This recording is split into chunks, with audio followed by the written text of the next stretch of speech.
Democrat Danica Roem is greeted by supporters as she prepares to give her victory speech at the Prince William County Democratic Committee election night celebration at Waters End Brewery in Manassas, VA. Jahi Chiquendiad Washington Post. As Democrats across the county cheered election victories on Tuesday, transgender individuals and their advocates fixated on a handful of down-ballot races. There was Danica Roem, the Democrat from Northern Virginia who stunned the political establishment by trouncing 13-term incumbent Del. Robert G. Marshall R. Prince William to become the state's first openly transgender elected official. Two trans candidates won city council seats in Minneapolis, one each in Palm Springs, CA, and Doraville, GA, and a trans man triumphed in a school board race in Erie, Pennsylvania. "I feel like this is our Martin Luther King Jr. moment," said Jennifer Reeve, whose 10-year-old son is transgender and has endured years of bullying at his elementary school in San Francisco. "We have leaders now who we can actually follow." The victories by trans candidates served as a rallying cry for both LGBT groups looking for political momentum in a year when the Trump administration has rolled back protections, and for conservative groups gearing up to stop them. LGBT-focused social media sites and support groups buzzed about a potential shift in the political landscape, while groups on both the right and the left pledged to use the election results to recruit candidates in 2018. "This puts all of the bigoted, anti-LGBTQ lawmakers on notice," said Aisha Mumels, president of the Victory Fund, which canvassed for Roem in Prince William, a Washington exurb where the top local issue is traffic congestion. "Our community is not going to just sit by and play defense. We're on offense." Democrat Danica Roem casts her vote at Buck Hall Volunteer Fire Department in Manassas on Tuesday. She is the first openly transgender elected official in Virginia and will be only the second trans state lawmaker to serve in the United States. Jahi Chiquendiad Washington Post. Mumels said her organization will concentrate most of its efforts in Texas, Florida, Michigan, Ohio and North Carolina, where some Republican members of Congress are believed to be vulnerable, and where LGBT candidates now being trained to run have been inspired by Roem. Sarah McBride, press secretary for the Washington-based Human Rights Campaign and the first trans American to address a major party convention, said the transgender victories represent another step into the country's cultural main. "For far too long, trans youth have had to grow up fearing that their dreams and their identity were mutually exclusive," said McBride.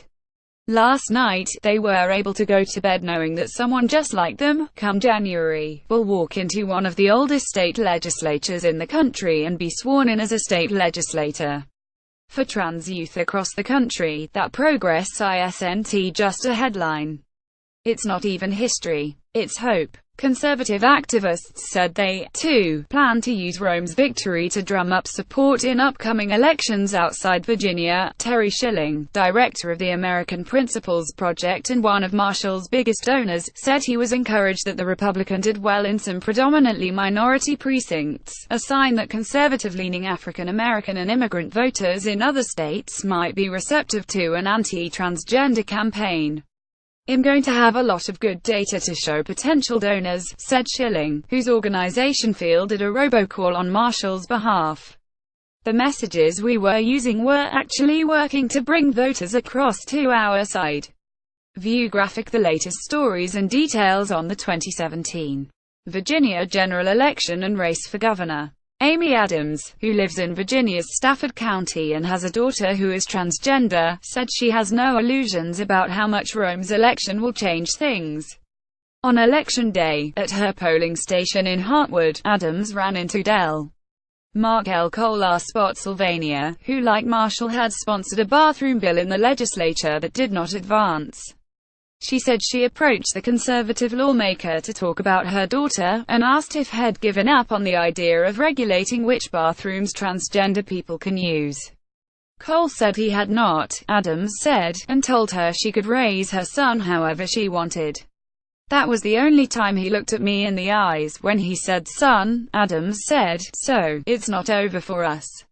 Cool, who was re-elected on Tuesday with 53% of the vote, said through a spokeswoman that he does not plan to introduce another bathroom bill during the next legislative session, in light of the gains made by Democrats. The spokeswoman declined to comment on ADAMS's account of her conversation with Cole. Roem said she, too, has no immediate plans to introduce legislation on any LGBT issues. She spent Wednesday fielding of media interview requests in between fruitless attempts to catch up on sleep.